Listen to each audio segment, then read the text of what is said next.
Meu nome é Luiz Sena, estudante de História, atualmente no quarto período. Eu fiz um vídeo alguns meses atrás, sobre o monumento. E hoje eu quero fazer outra coisa, um vídeo sobre a Venezuela.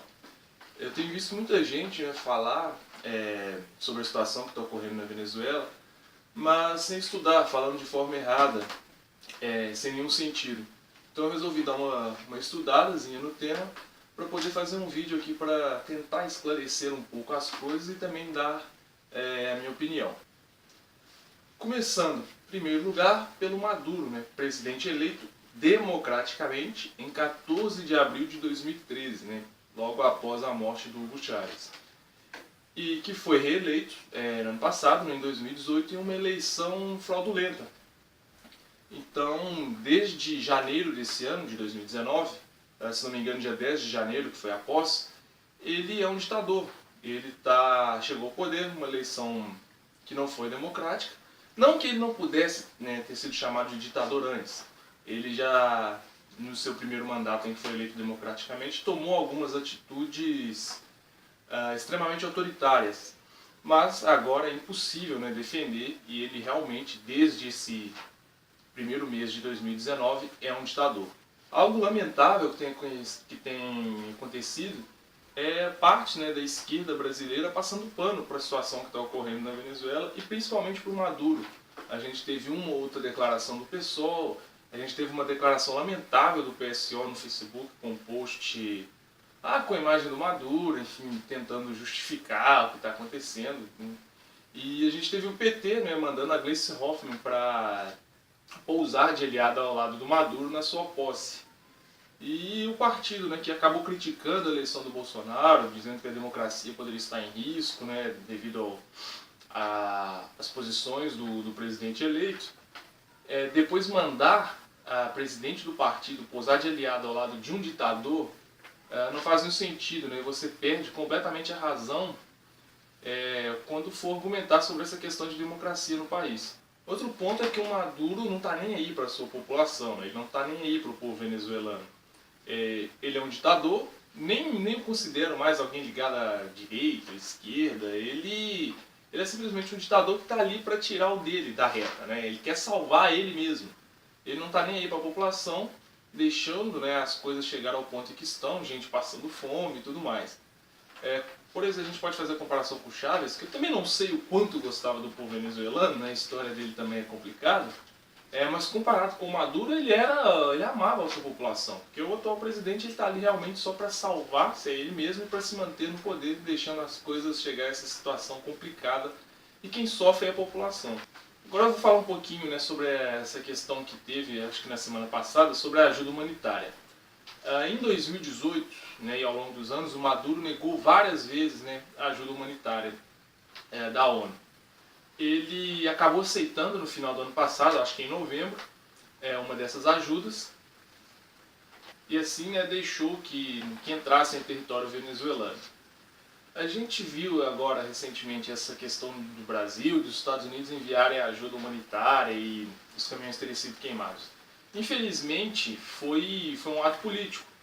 Tanto o Brasil quanto os Estados Unidos sabiam que eles não iriam conseguir entrar com aqueles alimentos, que não ia dar certo. Todo mundo sabia daquilo. Foi, infelizmente, um ato político, e nenhuma preocupação com o povo venezuelano. É algo extremamente esquisito, Se a gente for buscar lá no livro do Ulisses, eu li esse livro 2 vezes, na 4ª e na 6ª série. Eu lembro muito pouco, infelizmente. Mas a gente pode ir lá buscar o exemplo do cavalo de Troia, que olha, a gente entra aqui com a ajuda humanitária e depois, quando já estivermos dentro do país, a gente arma uma situação, enfim. E realmente é complicado. Então, se Brasil e os Estados Unidos realmente quisessem ajudar, principalmente os Estados Unidos, ela só ia oferecer ajuda humanitária ao Haiti, que fica ali no sul da Flórida, é próximo aos Estados Unidos. Mas não, eles preferiram fazer esse ato político. O Haiti que sofre com problemas de pobreza, gente vivendo na miséria. No ano passado saiu um dado que eles precisavam de 250 milhões em ajuda humanitária. Então, se realmente quisessem ajudar alguém, não que não seja para ajudar o povo venezuelano, eu gostaria muito que ajudasse, mas infelizmente o Maduro não deixa as coisas evoluírem para isso. Mas então, se realmente quisessem ajudar e não fazer um desperdício e um ato político como foi aquele que ocorreu na Venezuela, era só ter ido ajudar o Haiti. Certamente não haveria existência e iriam ser recebidos de braços abertos e ajudar muito a população. Falando um pouquinho agora sobre os interesses, né? A gente tem a Colômbia, que pouca gente está falando, mas a Colômbia tem um interesse aí muito histórico, né? Algo que vem de trás. Colômbia e Venezuela já foram o mesmo país, né? Juntamente com partes de territórios que hoje são o Peru, o Brasil, né? Formaram a Grande Colômbia. É uma questão muito complicada, é uma questão muito extensa que eu não vou, né, adentrar muito, até também eu não me sinto qualificado o suficiente para estar aqui falando sobre isso e explicando. Eu tive na faculdade recentemente aula, né, uma matéria relacionada à América, mas a América 1 e não essa questão de formação de estados nacionais, que eu acredito que vai vir mais para frente no curso. Então, se lá, quando eu chegar a esse ponto e estiver mais capacitado, eu vou sim, né, falar mais sobre isso.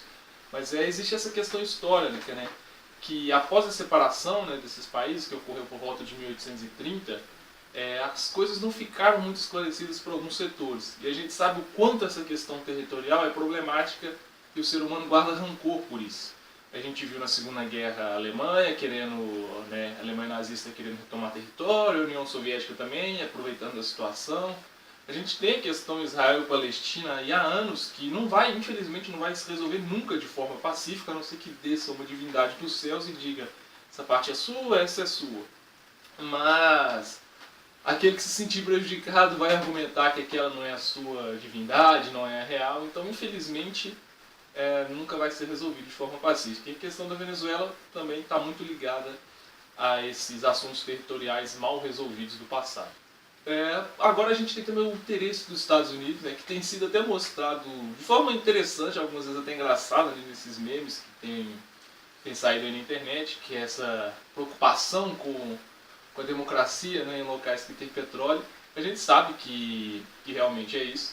Os Estados Unidos têm uma preocupação muito grande em estabelecer democracia em locais que tem petróleo e que não possuem um governo forte, um regime bem formado, né? Foi assim no Oriente Médio. E em locais que já possuem o petróleo, mas que tem um governo, uma forma de regime bem estabelecida, como é no caso da Arábia Saudita, eles tentam obter a maior influência possível. Então esse meio que é um modo, né, que os Estados Unidos opera nesse tipo de situação. Por isso levanta, né, tantas dúvidas, o real interesse deles na paz na Venezuela. Recentemente eu estava até pensando um pouco sobre isso, né, que poderia ser mais do que essa questão de controlar o petróleo. A gente sabe que a China, por exemplo, tem ajudado constantemente a Venezuela, né, renegociando sua dívida. Aí em troca eles acabam pegando algumas licenças, né, de construção, certamente coisas relacionadas, pagamentos relacionados a reservas de petróleo também. Eu estava pensando o quanto isso incomodava os Estados Unidos. E recentemente eu ouvi no podcast do Xadrez Verbal, o penúltimo, se não me engano, para quem não conhece, né, o Xadrez Verbal é um podcast de política internacional. Eu acho meio impossível a pessoa que esteja vendo esse vídeo e não conhecer o Xadrez Verbal. É um podcast de política internacional apresentado pelo Felipe Figueiredo, do Nerdologia, e pelo Matias Pinto, que é um programa fantástico, é gratuito e é um trabalho excepcional dos dois.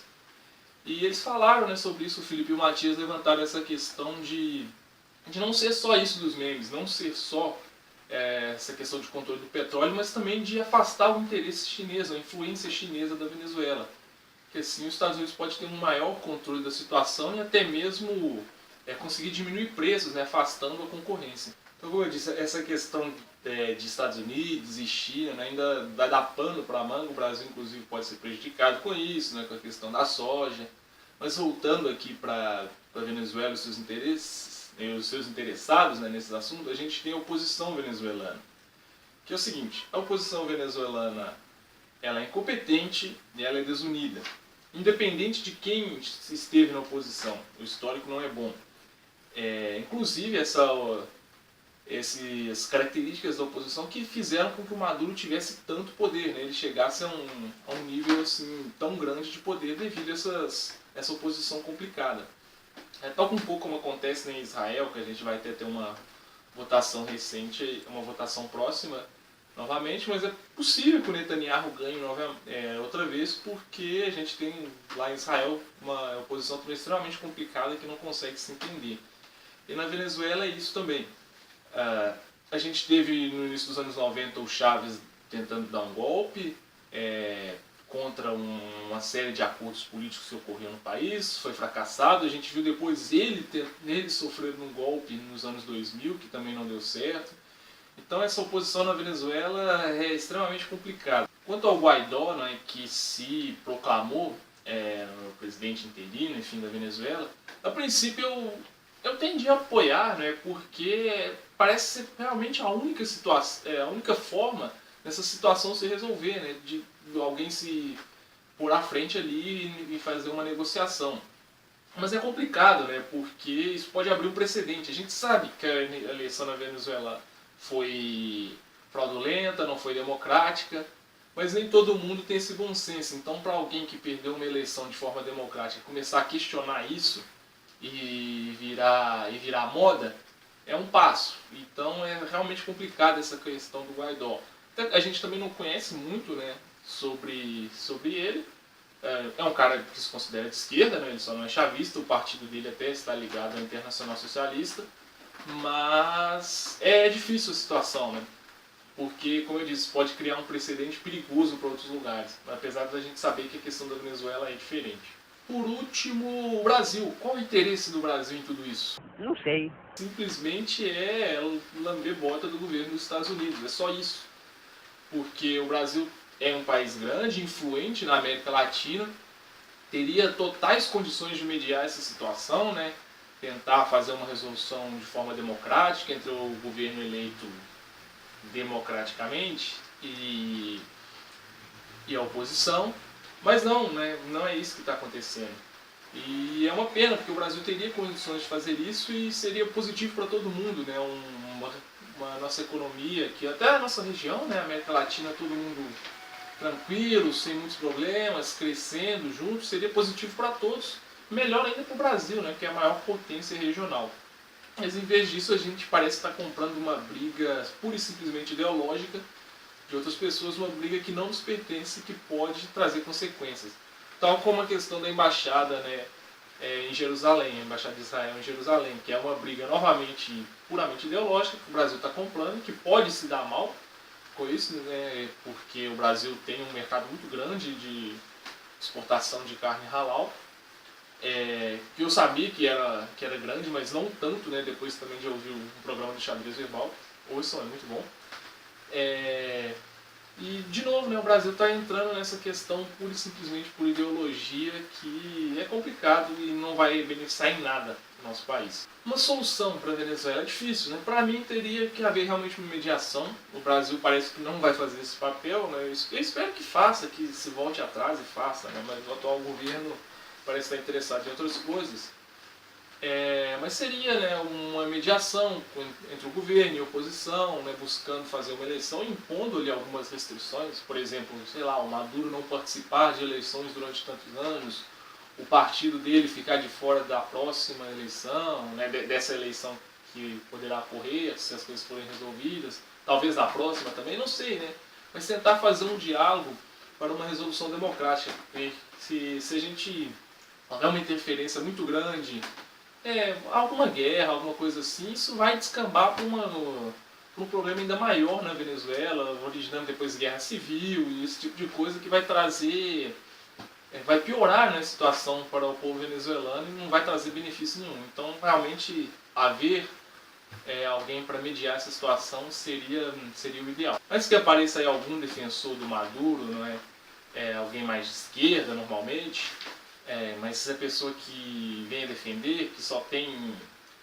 que só vê, enxerga à sua frente, né, que é tão cega, tão fanática quanto um bolsominion, e vim com a desculpa de a Venezuela depende das exportações de petróleo, mais de 96%, né, se não me engano, da sua economia. Eles dependem muito disso, com a queda do preço do barril, devido aos problemas que ocorreram no Oriente Médio, isso que deu a crise para a Venezuela, mas, gente, é muito complicado falar sobre isso, e isso é um argumento muito frágil. A gente viu até recentemente uma entrevista do Guilherme Boulos, por Rafinha Bastos, no YouTube, é muito legal, vale a pena ver.